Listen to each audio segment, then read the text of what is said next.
ॐ भद्रं कर्णेभिः शृणुयाम देवाः भद्रं पश्येमाक्षभिर्यजत्राः स्थिरैरङ्गैः स्तुष्ट्वागुंसस्तनूभिः व्यशेम देवहितं यदायुः स्वस्ति न इन्द्रो वृद्धश्रवाः स्वस्ति नः पूषा विश्ववेदाः स्वस्ति नस्ताक्षो अरिष्टनेमिः स्वस्ति नो बृहस्पतिर्दधातु।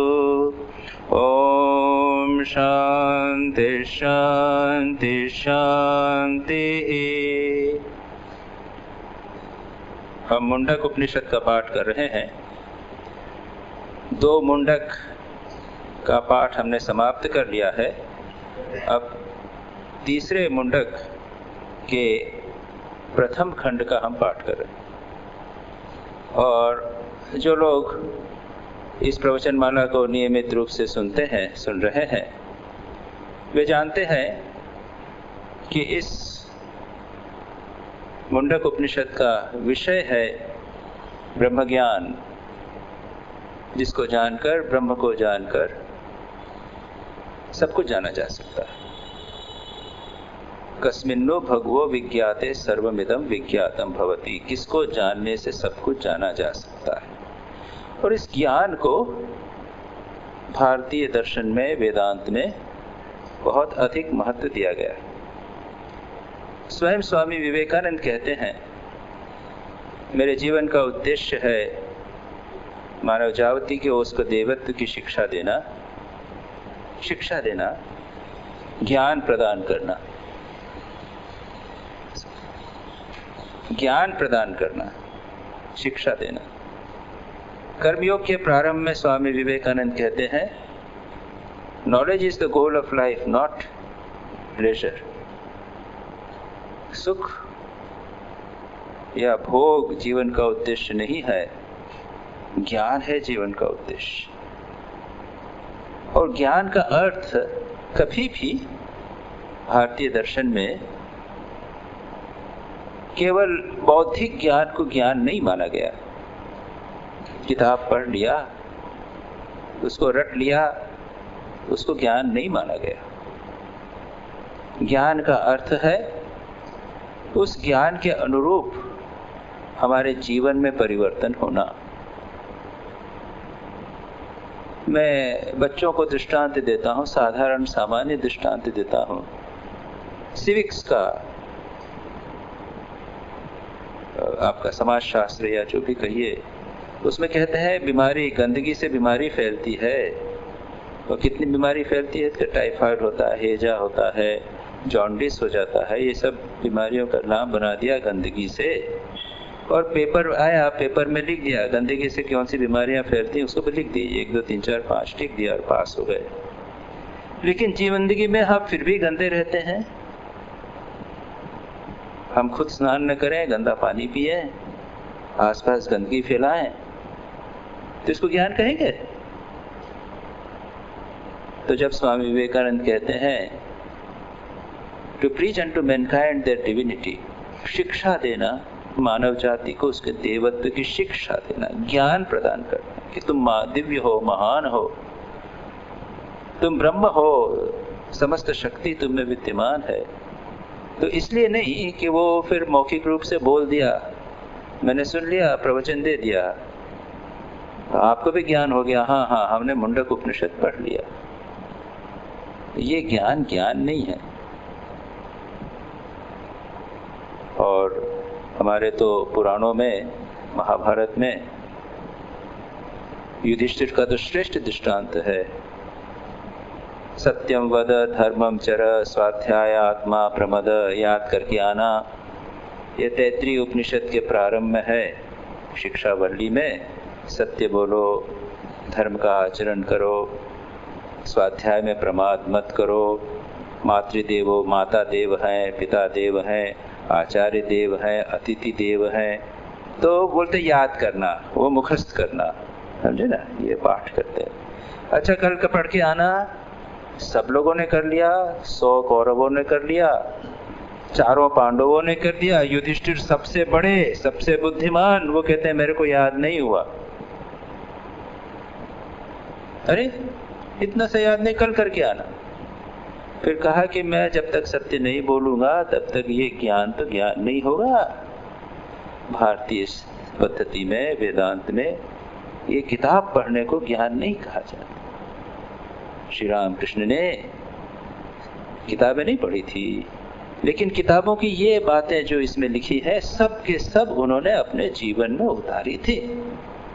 हमने कल देखा था, पिछली बार देखा था कि श्री राम कृष्ण का दृष्टांत देते हुए हमने देखा था,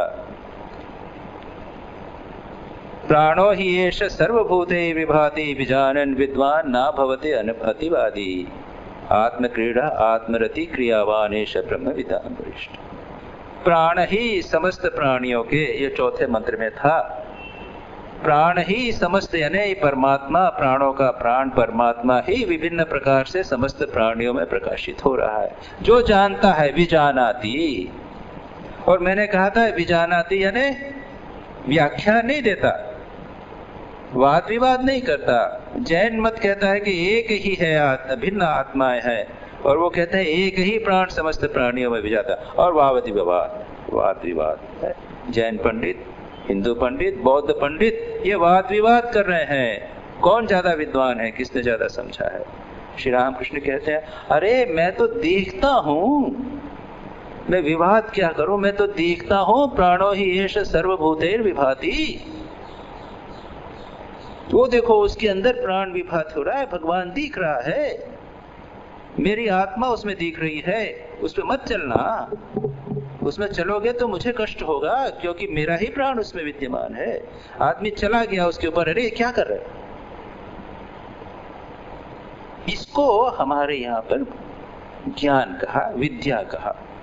किसको जानने से सब कुछ जाना जा सकता है, इस ब्रह्म को ये पराविद्या कही गई। ये कैसे प्राप्त होगी उसके उपाय बताए। पहले बताया ब्रह्म विद्या क्या है, अपरा विद्या, ये बाकी जितनी विद्या है उसमें वेद पाठ भी, जो मैं अभी कह रहा हूं ये वेद पाठ भी अपरा विद्या। सामयो, ऋग्वेद, अथर्ववेद, यजुर्वेद, सामवेद, ये सब अपरा इंफीरियर नॉलेज। वेद अपने बारे में खुद कह रहे हैं कि ये विद्या जो है ये अपरा विद्या है, पढ़ लोगे तो कुछ नहीं होने वाला। ये विजानाति, इस तरह आपको जानना पड़ेगा, तब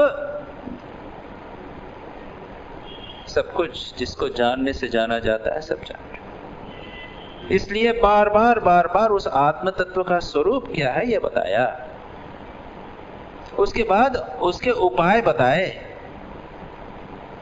ऑक्सिलरी उपाय, ओम का उच्चारण, प्रणव, ध्यान, एकाग्रता, दो प्रकार के उपाय होते हैं। एक होता है इंटरनल इजोटेरिक, आंतरिक उपाय, ध्यान, चिंतन, विचार, और दूसरा है बाहरी उपाय, सत्य, अहिंसा, ब्रह्मचर्य, अस्तेय, अपरिग्रह, शम, दम, तितिक्षा, विवेक, वैराग्य।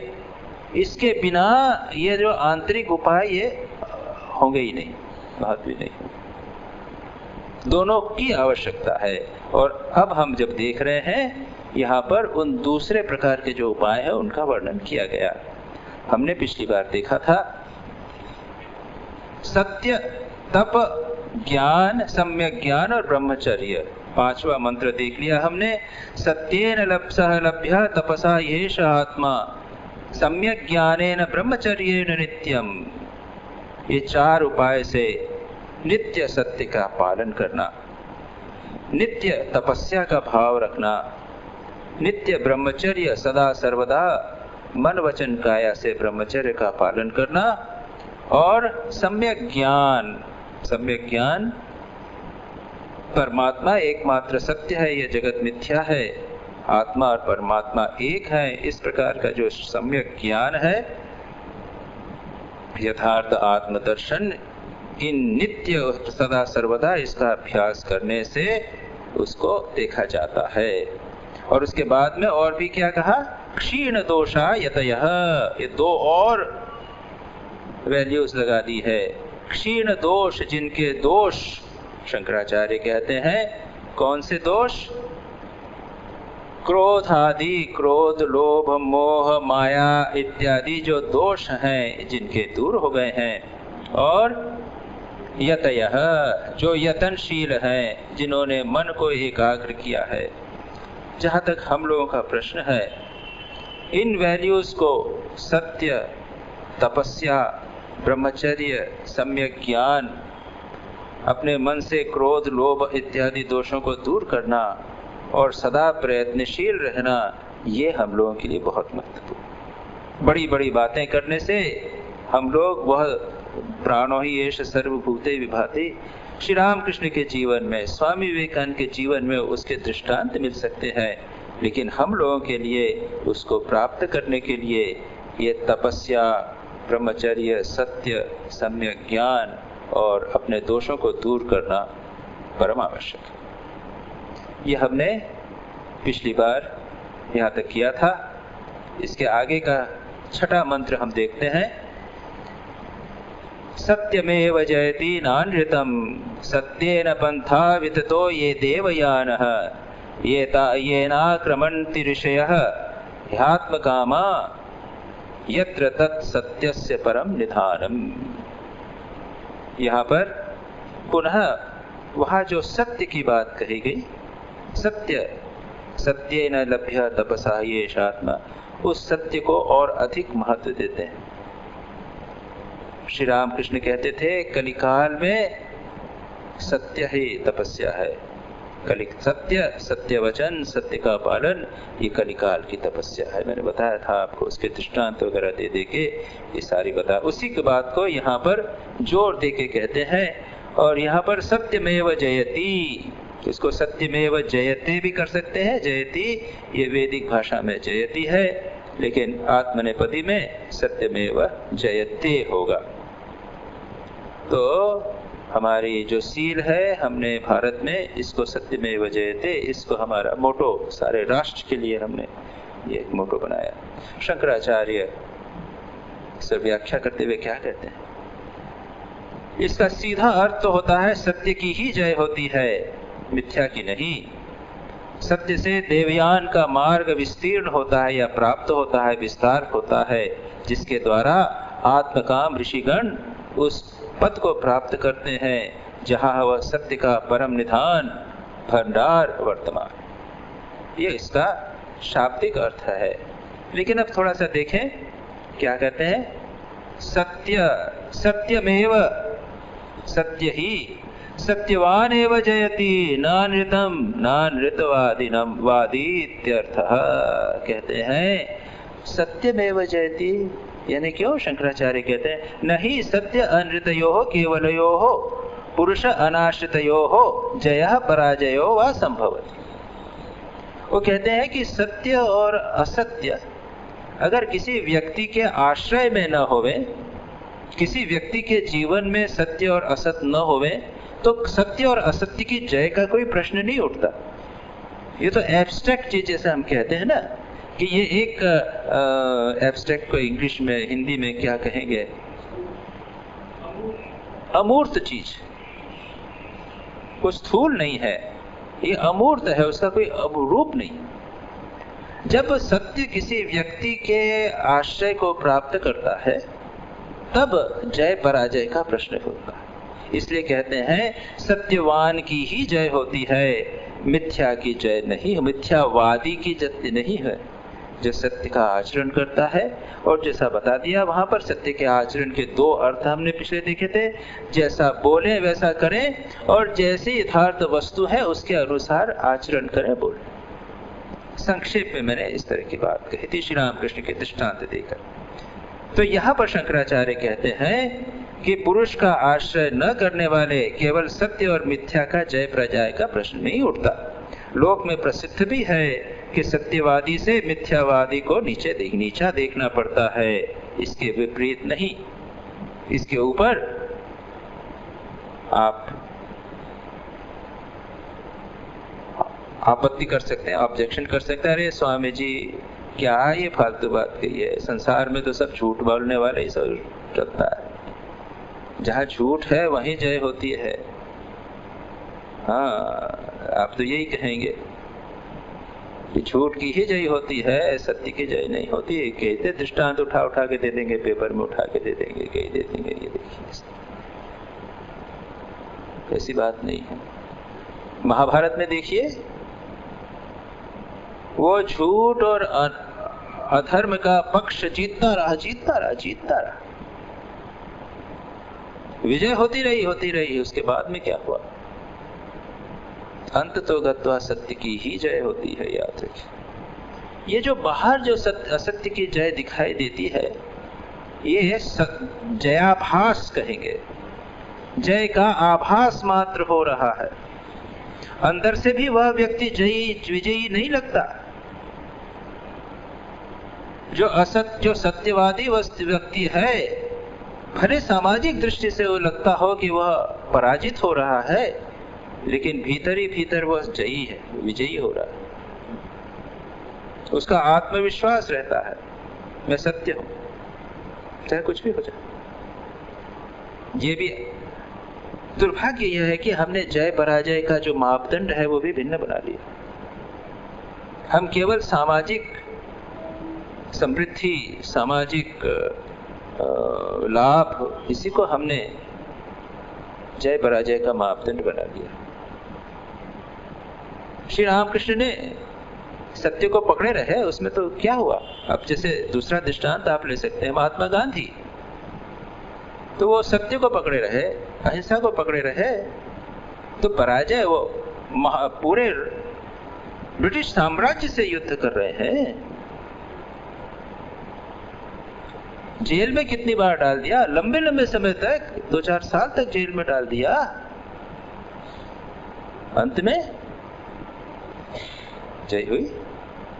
मंडेला का दृष्टांत लीजिए, कितने दृष्टांत ऐसे मिल जाएंगे जो आपाततः आदर्शवादी व्यक्ति पराजित होता प्रतीत होता है, लेकिन अंततो गत्वा विजय उसी की होती।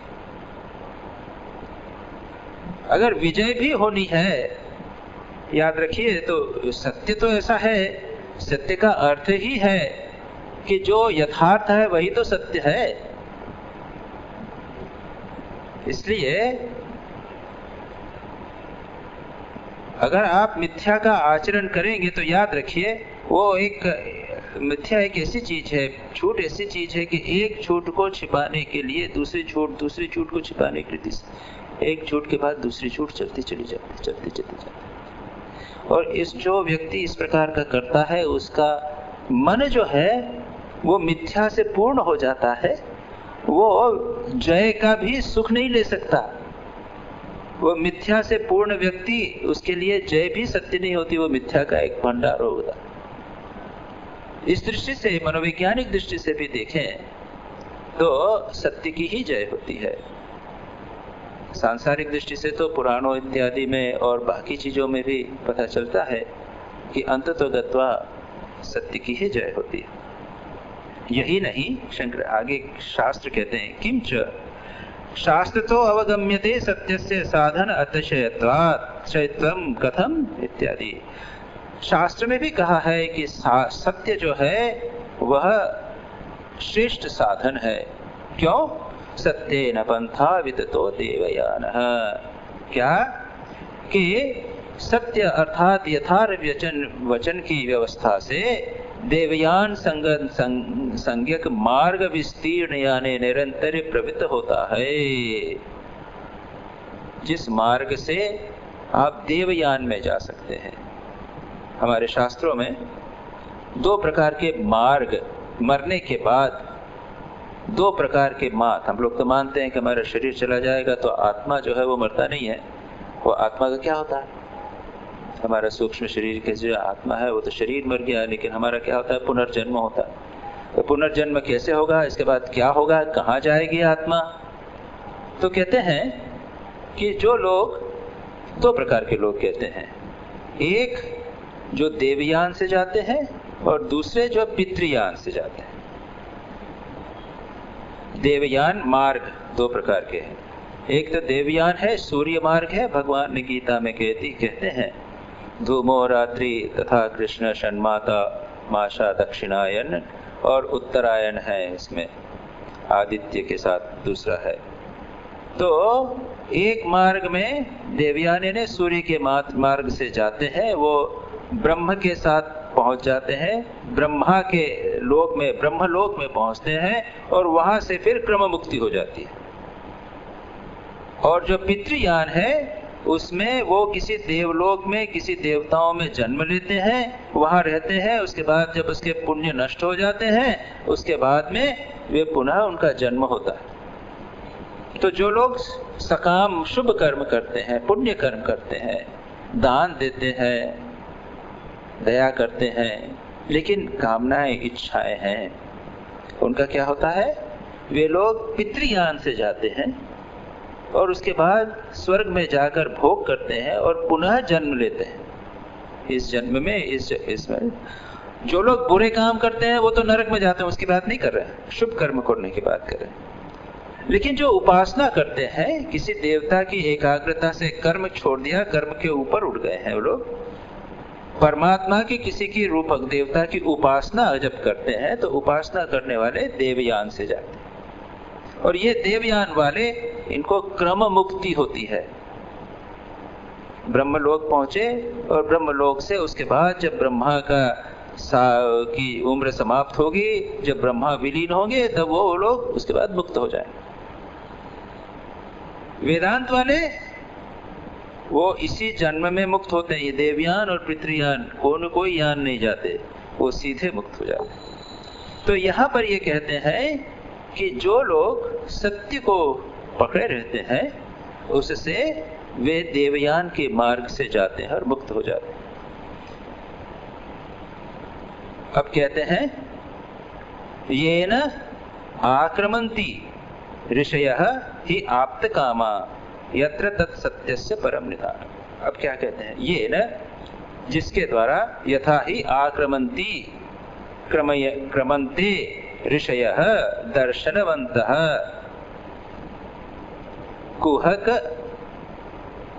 माया शाठ्य अहंकार दंभ अनृत वर्जिता आप्त कामा। ऋषि लोग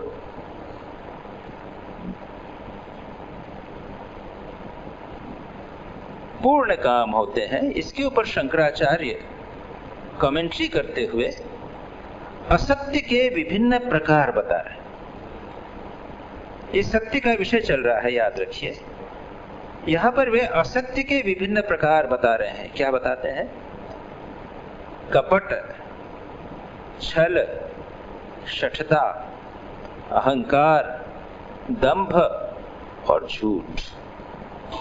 वैसे झूठ अनृत कह दिया है, वो झूठ ही हुआ, लेकिन इनमें से भी किसी न किसी प्रकार से सत्य के विपरीत आचरण हो रहा है। उदाहरण के लिए लीजिए कुहक। कुहक यानी कपट।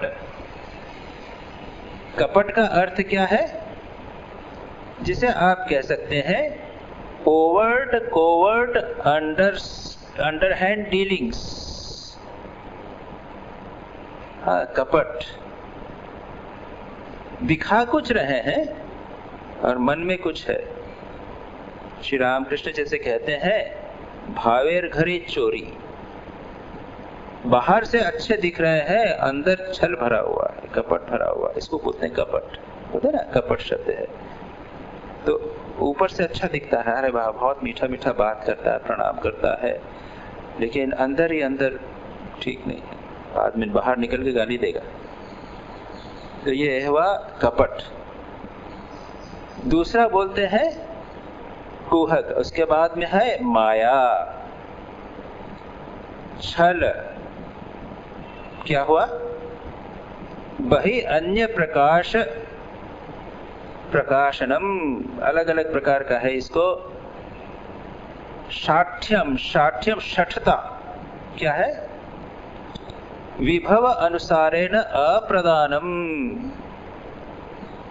क्या है? जिसने किसी ने काम किया उसने बेचारे मेहनत करके 8 घंटे काम किया है, 180 रुपया उसकी लेना चाहिए, उसको आप केवल 100 रुपया दे के जा भाग जा और नहीं देंगे। ये क्या हुआ? ये शठता, ये भी असत्य का, छल का एक रूप है। उसके बाद में कहते हैं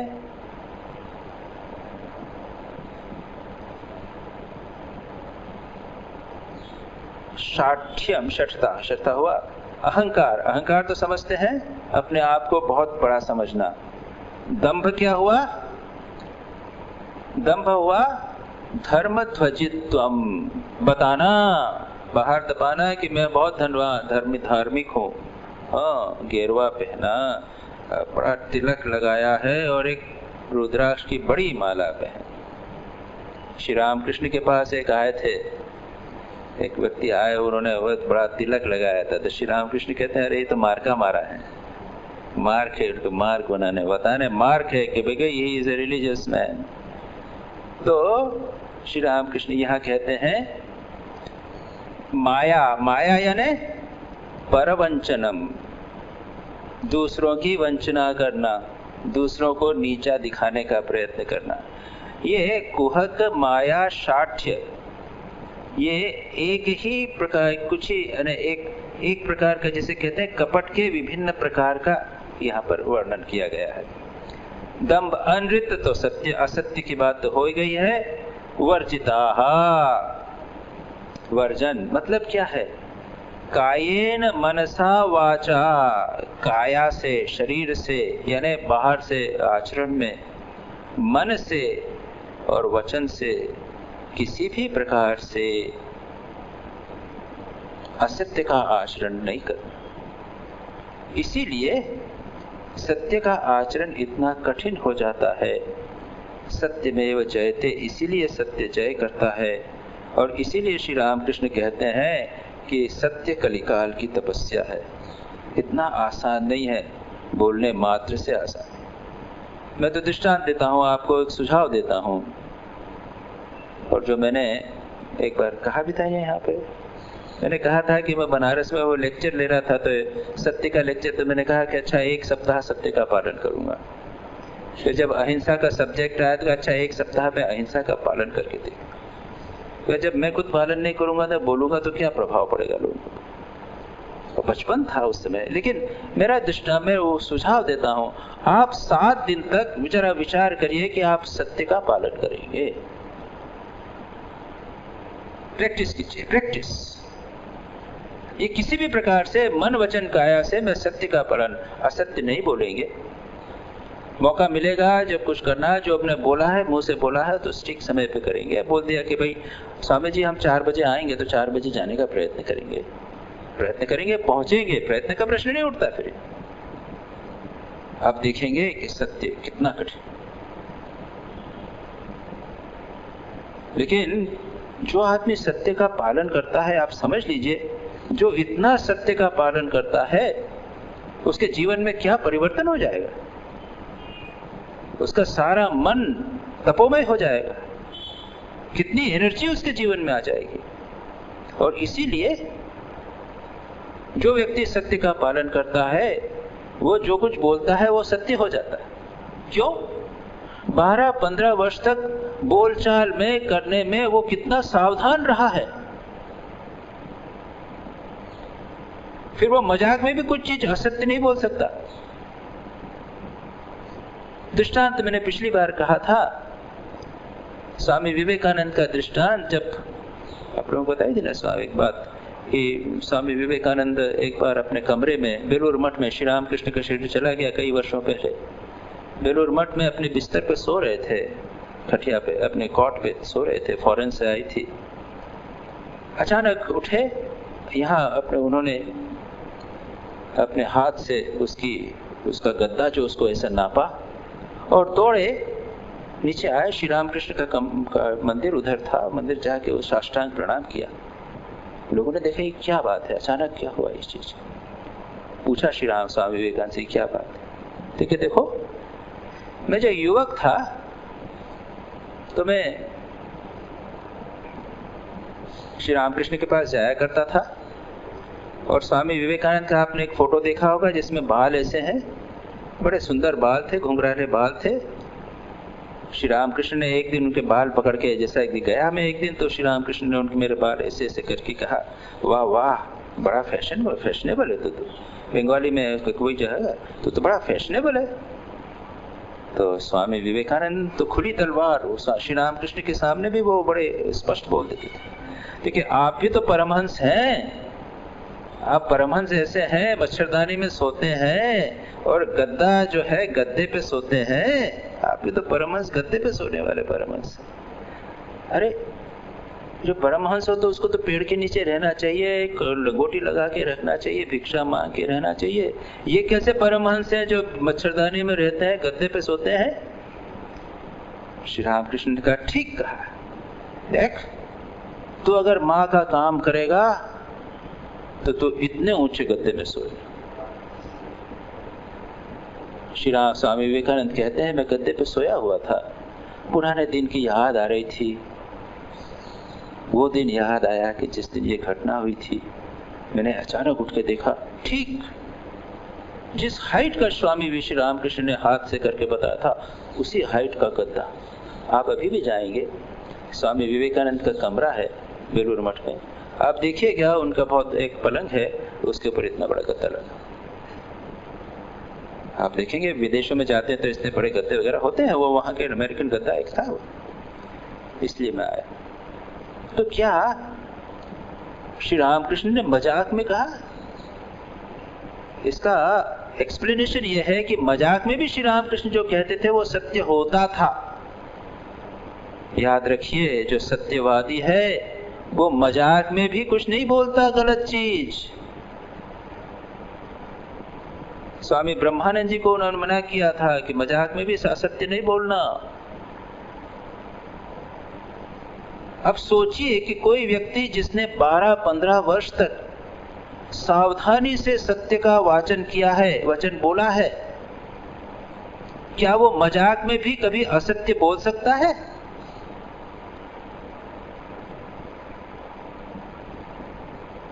ऐसी चीज होती नहीं है। वो बोल है मजाक में एक असत्य बोल ही नहीं सकता, मजाक जैसी चीज वहां है ही नहीं। उनकी दिव्य दृष्टि ने ऑलरेडी देख लिया था, वे जानते थे कि वो महान होंगे।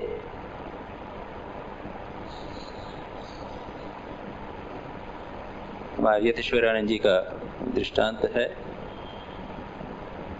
उन्होंने मेरे को कहा, डू योर एमडी। हम एमडी हो गए, उनके मुंह से निकल गया इसलिए एमडी हो गए। इतना आसान नहीं है एमडी होना। दूसरे हमारे गुरु भाई को कहा कि you do your MA. College ही नहीं, वहां पे क्या करेंगे एमए का? रायपुर, उसे माने का रायपुर अब तो छत्तीसगढ़ की कैपिटल है, कॉलेज ही नहीं। जो ही वह बीए पास हुए वहां एक कॉलेज खुल गया एमए का, उसमें बीए के बाद एमए का हो गया। और जो उन्होंने एमए कर लिया उसके बाद वो क्लोज बंद हो गया, उसके बाद वो बंद हो गया। ये कैसे होता है? ये सत्य में प्रतिष्ठित महापुरुषों का जो मुंह से निकलता है वो सत्य। कितने दृष्टांत हम आपको इस प्रकार के बता सकते हैं, क्योंकि ये सारे बड़े सावधान रहते हैं बातचीत में। उनका दृष्टि जो है वो बहुत दीर्घव्यापी होती है, यूनिवर्सल होती है, इसलिए वो किसी भी व्यक्ति के दूरदर्शन से पता लगाते हैं कि बात बता सकते हैं। भगवान के साथ एक होने के कारण वे नहीं बोलते, उनके भीतर से भगवान नहीं बोलते। तात्पर्य यह है कि यहाँ पर श्री रामकृष्ण की ये अनृत असत्य वर्जन की बात मैंने कही, ये यहाँ पर कहा है। और ये जहाँ सत्य वचन के बारे में मैंने कहा था कि वहाँ पर दो प्रकार की चीजें, एक जैसा सत्य बाहर हो उसके अनुसार मेरा आचरण होवे, और दूसरा मैं अगर कुछ वचन बोलूं तो उसके अनुसार मैं काम करूं इत्यादि का है। तो दो बात यहाँ पर निगेटिव सत्य की साधना के जो निगेटिव पक्ष है, शठता, कुहक, माया, दंभ, अनृत, इसका वर्जन, ये निगेटिव साधना भी बहुत आवश्यक है। अब इसके आगे कहते हैं आप्त कामाः, जो लोग आप्त काम हो गए, जिनकी कामनाएं पूर्ण हो गई। हमारी बहुत सारी कामना एक के बाद एक कामना उठती जा रही है, वासनाएं उठती जाती हैं, कभी समाप्ति नहीं होती। और ऐसे ऋषि जिनकी कामनाएं पूर्ण हो गई हैं, विगत तृष्णा, शंकराचार्य कहते हैं जिनकी तृष्णा इच्छाएं नहीं है, चली गई। और ऐसे व्यक्ति का मन इतना प्रशांत, इच्छा निशांत। हमको जब थोड़ी सी कोई इच्छा पूर्ण हो जाती है तो कितना अच्छा लगता है। हम एग्जामिनेशन में हाई मार्क्स लाना चाहते थे, 95% मार्क्स मिल गए, कितना आनंद। परीक्षा में पास हो गए, कितना आनंद। इच्छा थी कि ऊंचाई नंबर मिलना चाहिए, फिर अच्छी नौकरी मिल गई, कितना आनंद। अब कल्पना कीजिए कि इस तरह जितनी हमारी इच्छाएं सब पूर्ण हो जाएं, एक इच्छा से इतना आनंद। जितनी इच्छाएं हैं, बहुत सारी इच्छाएं हमारी, सब की सब पूर्ण हो जाएं तो कितना आनंद। क्या ये संभव है? सभी इच्छाएं पूर्ण होना असंभव है। सभी इच्छाओं का पूर्ण होने का अर्थ है इच्छाओं की पूरी समाप्ति। क्योंकि पास हो गए तो वो इच्छा समाप्त हो गई। उसको ऐसा देखिए, निगेटिव रूप में देखिए। जिस व्यक्ति की सभी इच्छाएं समाप्त हो गई हैं, पूर्ण काम का अर्थ ये नहीं होता है कि जितनी उसकी इच्छा है वो पूर्ण हो गई, क्योंकि इच्छाएं कभी पूर्ण नहीं होने वाली, एक के बाद एक दूसरी इच्छा होने वाली। अभी आपको एक जॉब मिलना चाहिए था, उसकी इच्छा थी, उसके बाद में क्या होगा? प्रमोशन, पैसा ज्यादा, फॉरेन जाना है, एक के बाद एक कुछ। पूर्ण काम का अर्थ है विगत तृष्णा, समस्त कामनाएं समाप्त हो गई। और ऐसा व्यक्ति अत्यंत प्रसन्न, आनंद उससे व्यक्ति की उससे अधिक आनंद किसी को। उपनिषद भी कहते हैं, उपनिषद में, तैत्तिरीय उपनिषद में कहते हैं, श्रोत्यस्य अकामहतस्य, कामनाएं जिसको कष्ट नहीं देती, वासनाएं कष्ट नहीं देती, तृष्णा जिसको उसके ऊपर आघात नहीं, हत उसको नाश नहीं करती, उसके ऊपर अटैक नहीं करती, टारगेट नहीं करती, अकामहतः, उसको मनुष्य का सुख, देवताओं का सुख, पितरों का सुख, गंधर्व का सुख, इंद्रों का सुख, सबका सुख प्राप्त होता है। और इसीलिए हमें जो चाहे करना चाहिए, हमारी इच्छाओं को धीरे धीरे विचार के द्वारा किसी न किसी प्रकार से धीरे धीरे उसको दूर कीजिए। जिस दिन आपकी सारी इच्छाएं समाप्त हो जाएंगी, उस दिन आप सबसे सुखी व्यक्ति हो। माँ शारदा इसीलिए कहती हैं, प्रार्थना किस लिए करना? लोग प्रार्थना करते हैं, हम लोग प्रार्थना करते हैं, प्रभु ज्ञान दो, भक्ति दो बोलते हैं, कोई धन दे की प्रार्थना करता है। माँ शारदा कहती थी, निष्काम होने की प्रार्थना करो, डिजायरलेस होने की प्रार्थना करो। आप्त कामा, यहाँ पे आप्त कामा करा है। शंकराचार्य ने कहा, विगत तृष्णा सर्वतः, सभी प्रकार से तृष्णाओं से यत्र, वह व्यक्ति उस परम धाम को प्राप्त करता है, परम निधान को, परमात्मा तत्व को प्राप्त करता है, जो इस सत्य का भी आधार है। उस पद में, जिस मार्ग में आरूढ़ होते हैं, वह सत्य से ही विस्तीर्ण हो रहा है। इस प्रकार इसका पूर्ण वाक्य से इत्यादि किया है। जो पुरुष उसे प्राप्त करते हैं, वह सत्य का मानो परम निधान है, सत्य का आधार है, सत्य उसमें रहता है। ठीक है, उस परम पद का पुनः और वर्णन करते हैं। बृहच्च तद्दिव्यमचिन्त्य रूपं, सूक्ष्माच्च तत्सूक्ष्मतरं विभाति, दूरात् सुदूरे तदिहान्तिके च, पश्यत्स्युहैव निहितं गुहायाम्। उस परम तत्व का बार बार वर्णन करते हुए कहते हैं, वो क्या है? वह क्या है? बृहत, महान है, दिव्य, ज्योतिर्मय है, अचिंत्य रूप है, उसका चिंतन नहीं किया जा सकता, और वह सूक्ष्म से भी सूक्ष्मतर है, भासमान प्रकाशित है तथा दूर से भी दूर है और इस शरीर के अत्यंत समीप भी है। वह चेतनवान प्राणियों में इस शरीर के भीतर उसकी बुद्धि रूप गुहा में छुपा हुआ है।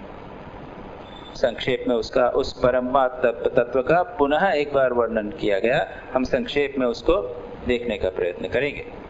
क्या कहते हैं?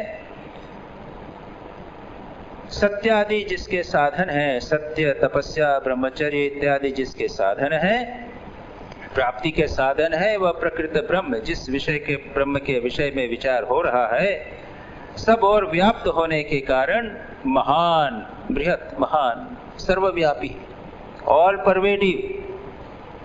कैसे? क्या परवेड कर रहा है यहाँ पर? आकाश। आकाश यानी स्पेस, है ना? जो बाहर आकाश है वही अंदर भी तो है, स्पेस है ना। हमारे भीतर भी स्पेस है, इसके अंदर स्पेस है, तो जिसे हम स्पेस कहते हैं। जो आकाश के भीतर भी विद्यमान है वो ब्रह्म, इसलिए उसको कहते हैं बृहत। बृहत यानी एवरीवेयर, प्रेजेंट एवरीवेयर, सर्व, सबसे बड़ा। बाकी चीजें छोटी हैं, ये पृथ्वी इतनी बड़ी है, हमारे अब चंडीगढ़ से पृथ्वी बहुत बड़ी है, लेकिन पृथ्वी भी उसके अंदर आ गई, सूर्य भी उसके अंदर आ गया, ये गैलेक्सी जो ब्रह्मांड है उसके अंदर आ गए, ये मिल्की वे उसके अंदर आ गई, ये सब किया। इसलिए सबसे महान है, वह दिव्य है। दिव्य यानी ज्योतनशील, स्वयं प्रभा, उसकी प्रभा उसकी खुद की है। ये विषय हो चुका है। जैसे चंद्रमा का प्रकाश जो है, चंद्रमा का तो नहीं है, वो सूर्य से का रिफ्लेक्शन है। सूर्य का प्रकाश अपना खुद का प्रकाश। वो कहां पैदा हुआ? कहते हैं कि वहां पर हजारों हाइड्रोजन बॉम्ब फूट रहे हैं, तो वो तो हाइड्रोजन बॉम्ब का हुआ, सूर्य का थोड़ी हुआ। वो हाइड्रोजन बॉम्ब का, तो वो हाइड्रोजन के कारण है। वो कहां से आया आगे जा नहीं सकते। ये सारे पर जगत की ज्योति है परमात्मा, ब्रह्म। अल्टीमेटली जैसे इलेक्ट्रॉन, प्रोटॉन्स आप कहोगे, उसके बाद में वो एनर्जी है वहां पर, उसके इलेक्ट्रॉन, जैसे हाइड्रोजन बम, एटम बम क्या हो रहा है? या तो वो हाइड्रोजन, ऑक्सीजन, ये एक एटम को ब्रेक न करने से एटम बम हुआ, और दो एटम को मिलाने से हाइड्रोजन बम हुआ। है तो एनर्जी का खेल। तो इस एनर्जी का भी जो कारण है वो ब्रह्म है। इसलिए वो स्वयं प्रकाश, इस प्रकाश स्वरूप उसका, वो किसी का, सूर्य का प्रकाश भी बोरोड प्रकाश है। वह तत्र सूर्यो न भाति न चंद्र तारकम नेमा विद्युतो भांति कुतोयम अग्नि तमेव भांतम अनुभाति सर्वम। उसके प्रकाश से समस्त जगत प्रकाशित हो रहा है, वह है, इसीलिए उसको कहा दिव्य। फिर कहते हैं स्वयं प्रभ, दिव्य। उसके बाद कहते हैं दिव्य शब्द की एक और व्याख्या करते हुए कहते हैं इंद्रियों का अविषय। इंद्रियां जिसे प्रकाशित कर सके यानी जान देवे। आंख से मैं इसको देख रहा हूं, जब आंख नहीं होगी तो कान से सुन लिया, कान ने किसी विषय को प्रकाशित किया, इस तरह जिसको और कोई प्रकाशित न कर सके वह है ब्रह्म। उसके पुनः भी हमें और विस्तार में नहीं जाना है, क्योंकि एक विषय कई बार ले चुके हैं।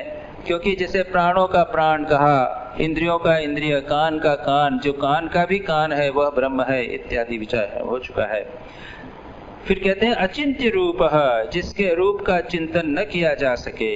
You can not think of its form. हमारा मन स्थूल है, विषयों को, रूप को ले सकता है, इसीलिए हम जो रूप विवर्जित है उसको हम चिंतन नहीं कर सकते। हम इस चीज को मानते हैं, स्वीकार करते हैं, इसलिए एक भगवान का रूप बना लिया। रूपम रूप विवर्जितस्य भवतो ध्यानेन यत् कल्पितम्। एक भक्त कहता है कि प्रभु आप तो रूप विवर्जित है, रूप से रहित है, चिंता नहीं की जा सकती आपकी, लेकिन मैंने क्या किया है?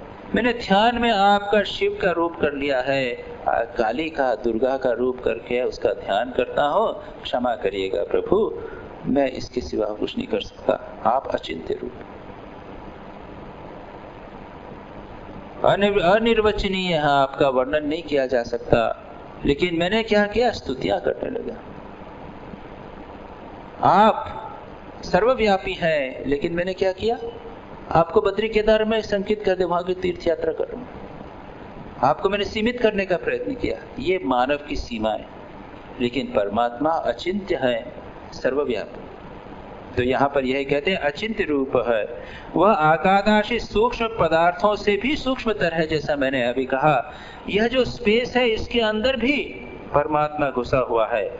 सबका कारण होने के कारण इसकी सूक्ष्मता सबसे अधिक है। It is the cause of everyone.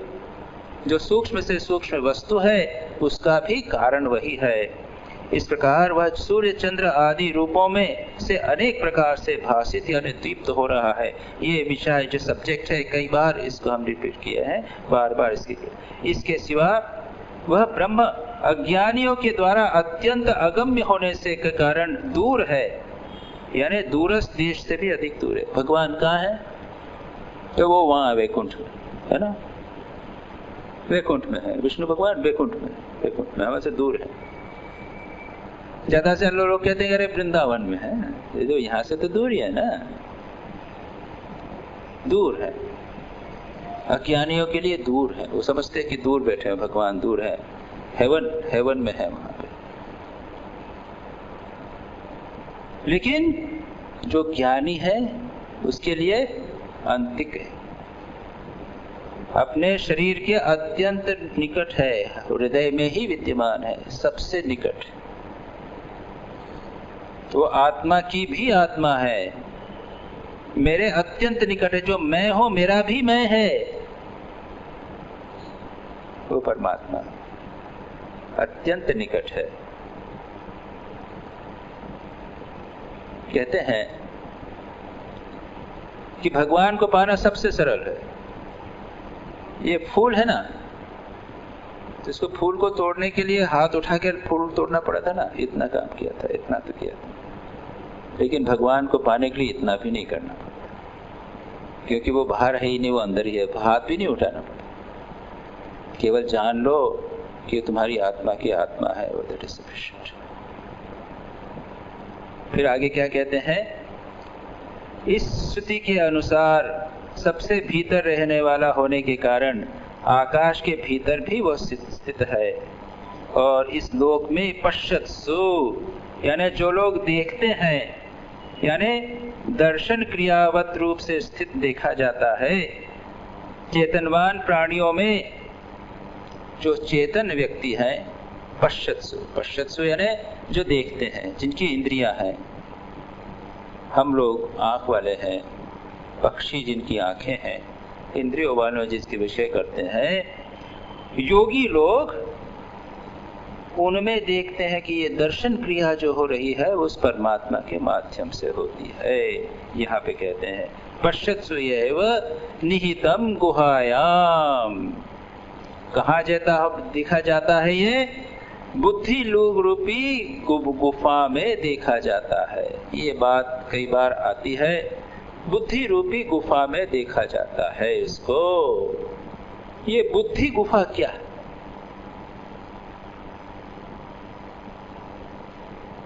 जो ज्ञानी लोग हैं उसके अंदर देखते हैं, यानी क्या, बुद्धि के द्वारा जाना जाएगा। वो बद्री केदार में या वृंदावन में या मथुरा में, इन स्थानों में हम जाते हैं, वहां मंदिर में नहीं। वो मंदिर में जो आपने देखा तो यहां देखा, तो आपने अपने मन में देखा, उसको आपकी बुद्धि में देखा है, कन्विक्शन हुआ है कि हाँ वहां पर है। आपका मन नहीं हो तो वहां पे कुछ भी नहीं है। इसलिए कहते हैं बुद्धि रूपी गुफा। तथापि अयम अविद्यया संवृतम सन न लक्ष्यते तत्रस्थम एव अविद्वत्ति। हमारी बुद्धि में हमारे हृदय में ही भगवान विद्यमान है, लेकिन इतना होते हुए भी वे वहां रहते हुए भी अज्ञानी व्यक्तियों को प्राप्त नहीं होते। अज्ञानी व्यक्ति उनको सब बाहर ही ढूंढता है। श्री राम कृष्ण कहते हैं, कोई व्यक्ति श्री राम कृष्ण के पास बैठे हुए थे, तो एक महाराज में थोड़ा कहा जाएगा कि मैं गया जा रहा हूँ या फलाना जा रहा हूँ, तो जाओ, चले गए, घूम फिर के आए। क्या मिला? कुछ चीज। उन्होंने कहा यहाँ कुछ नहीं है, सब यहीं पे है। श्री राम कृष्ण ने दिखाया, सब यहाँ कुछ नहीं, बाहर कुछ नहीं है, जो यहीं पे। इसके दो मीनिंग हुए। जो बाहर जब तक तुम घूमोगे तब तक वो नहीं, आपके तुम्हारे हृदय में ही भगवान विद्यमान है। और दूसरा उन्होंने कहा था, उनका बताने का था, जिन भगवान को तुम चारों ओर ढूंढ रहे हो वो तो तुम्हारे श्री राम कृष्ण के शरीर रूप में यहाँ विद्यमान है। इस शरीर में यहाँ उन्होंने अपने श्री राम कृष्ण ने खुद को इंगित किया। दो अर्थ। जब तक वहां भगवान है तब तक अज्ञान है, जब यहाँ आ गए तब क्या? ये बुद्धि रूप गुफा, उसका चर्चा ज्ञान प्रसादेन विशुद्ध सत्वस्ततस्तु तम पश्यते निष्कलम ध्यायमानः। अगले श्लोक में कहते हैं, न चक्षुषा गृह्यते नापि वाचा नान्यै देवै तपसा कर्मणा वा ज्ञान प्रसादेन विशुद्ध सत्वस्ततस्तु तम पश्यते निष्कलम ध्यायमानः। क्या कहा? संक्षेप में उसको देख के हम बात की बात समाप्त करेंगे, क्योंकि ये विशुद्ध सत्व ज्ञान प्रसाद की बात, बुद्धि रूपी गुफा की बात है, इसलिए यहाँ पर ज्ञान प्रसाद की बात है। इसको बताना चाहता हूँ। पहले कह दिया है कि वो चक्षुओं के द्वारा नहीं मिलता, अभी फिर बात हो रही। वाणी के द्वारा, कर्मेंद्रिय और ज्ञानेंद्रिय के द्वारा परमात्मा को पाया नहीं जा सकता। न अन्य ही देवता, अन्य इंद्रियों के द्वारा। देवता यानी इंद्रिय, याद रखिए। देवता ऊपर वो इंद्र वरुण इत्यादि नहीं, इंद्र वरुण हमारे भीतर ही है। वो इंद्र जो है वो हमारे शरीर में आंखों का देवता है, कानों का दूसरा देवता है, सब हमारे शरीर में ही देवता है। देवता यानी इंद्रिय, इंद्रियों के द्वारा। तपसा कर्मणा वा, केवल तप के द्वारा। यहाँ पे तो नित्यम तप की बात कही कितनी, यहाँ पे उसको निकेट कर दिया। कर्म, कर्म के द्वारा, अग्निहोत्र आदि कर्म से द्वारा क्या क्या नहीं प्राप्त कर सकते हो। तपस्या के द्वारा क्या नहीं प्राप्त किया जा सकता है। तपस्या के द्वारा हिरण्यकश्यप ने क्या नहीं प्राप्त किया। बाणासुर ने तपस्या किया और सारे विश्व को जीत लिया। तपस्या के द्वारा कितनी चीज प्राप्त कर सकते हैं, कर्म के द्वारा कितना प्राप्त किया सकता है। शंकराचार्य सब सारी बात कहते हैं, लेकिन ये परमात्मा को आप नहीं कह सकते। कैसे प्राप्त करोगे? ज्ञान प्रसादेन विशुद्ध सत्व, जो व्यक्ति शुद्ध हो गया है, चित्त जिसका शुद्ध हो गया है, ऐसा शुद्ध व्यक्ति ज्ञान प्रसाद के द्वारा उसको प्राप्त करता है। तथा इंद्रिय विषय संसर्ग जनित रागादि मल कालुष्य अपनयनाथ आदर्श सलिलादिवत प्रसादितम स्वच्छम शांतमेव अवतिष्ठते ज्ञानस्य प्रसाद। प्रसाद यानी प्रसन्नता, शुद्धि। किसकी शुद्धि? ज्ञान की शुद्धि। ज्ञान प्रसाद, ज्ञान यानी बुद्धि। अभी बात की हमने, ज्ञान कैसे प्राप्त हुआ? हमारी बुद्धि से। लेकिन ये बुद्धि पवित्र और शुद्ध होनी चाहिए, इसीलिए इतनी समस्या। शम दम उपधृति विवेक वैराग्य, प्यूरिफाई योर माइंड, प्यूरिफाई। जब चित्त शुद्ध हो जाएगा, और चित्त शुद्ध का दृष्टांत शंकराचार्य देते हैं कि जैसे दर्पण है, मिरर है, उसके ऊपर मिट्टी जमी हुई है, आप नहीं देख पाते, उसको साफ कर लीजिए, एकदम साफ दिख जाएगा।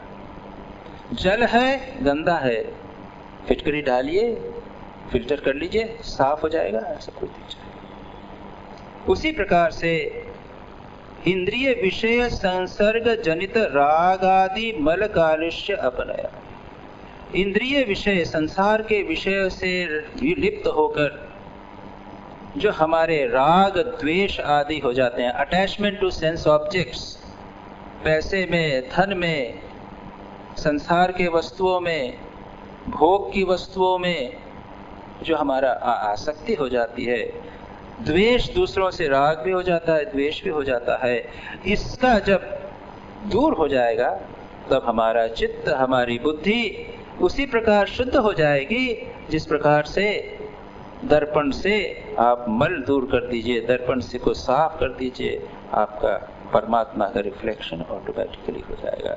यही कहते हैं विशुद्ध सत्व होकर ध्यायमान। उसके बाद ध्यान कीजिए। ऐसा शुद्ध चित्त जब ध्यान करेगा तो निष्कलम तम निष्कलम पश्यते, उसको वह जो निष्कला रहित परमात्मा है, शुद्धांतकरण होकर ही परमात्मा का ध्यान किया जा सकता है। सर्व अवयव भेद वर्जित उस परमात्मा का सत्यादि साधनवान व्यक्ति उसका ध्यान करता है, उसकी उपलब्धि करता है। तो यह संक्षेप में ज्ञान प्रसाद की बात की थी, बुद्धि रूपी गुफा की बात की थी, इसलिए मैं इसको बंद कर दिया। अगला हम आगे देखेंगे। ओम शांति शांति शांति। हरि ओम तत्सत्। श्री राम कृष्णार्पणमस्तु।